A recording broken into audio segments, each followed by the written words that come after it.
Hello, my name is Sarah Carver, and I'm coming to you from Colorado Christian University, and today I'm going to talk to you about pet overpopulation in the United States. Now, according to the Humane Society, nearly 50% of households in the United States own a dog or a cat.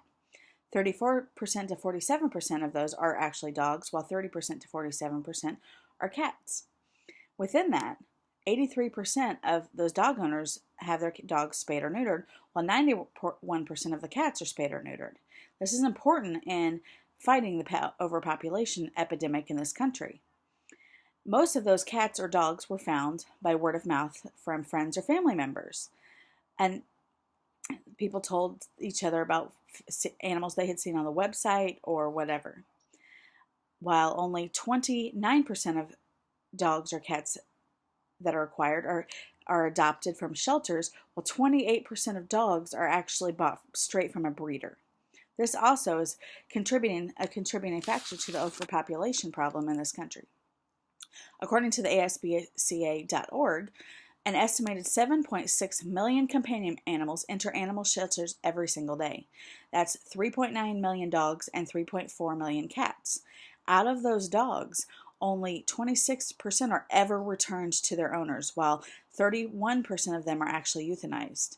39% of those dogs actually make it to a house by being adopted out. With those 3.4 million cats, there only 5% are ever returned to their owners, while 37% are adopted and 41% are actually euthanized. Now, the population of animals within a shelter, there's a high number of strays that are in there. Then it's impossible to tell how many strays are actually found in the United States due to obviously lack of identification of them. But according to the AVMA,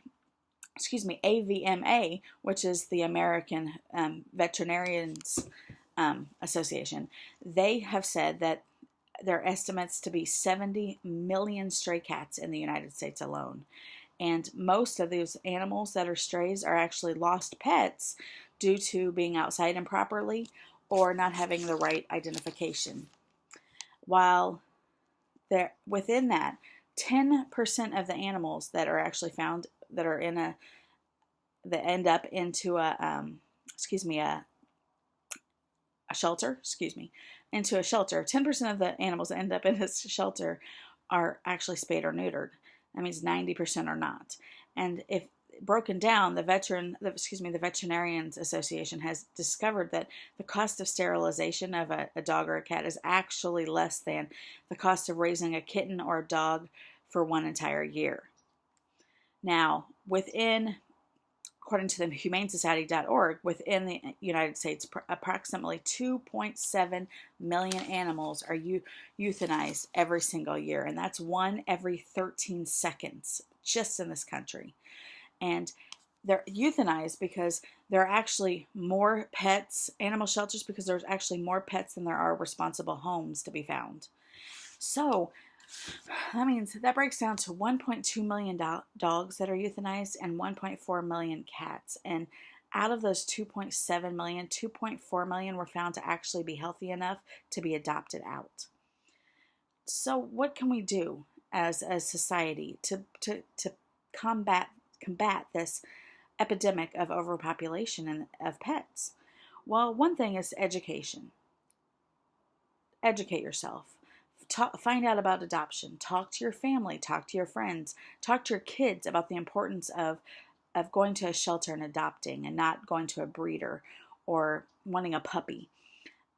Within that, another way is to adopt an older dog from there. Adopt a dog that may not have a chance otherwise, and then who may be on the set to be euthanized due to age. Another way is to educate yourself on the importance of spaying and neutering.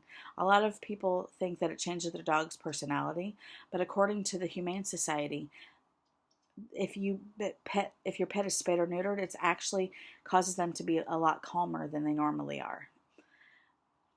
Another way to combat it is consider the responsibilities of pet owning before you actually own a pet.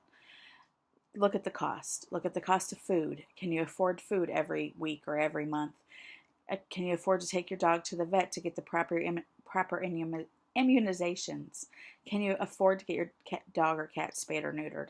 It's very important to consider that before you acquire a pet. And also, does your residence allow you to own a pet? And the last thing is to always make sure that you are making a lifetime commitment to this pet. Don't get a pet and then realize you get tired of it, or you don't want it anymore, or it's not what you thought it was going to be, and you end up giving it to the shelter or giving it away. Make a lifetime commitment. These animals need homes, and let's adopt. And going out and adopting is the best way to combat overpopulation. Thank you for listening.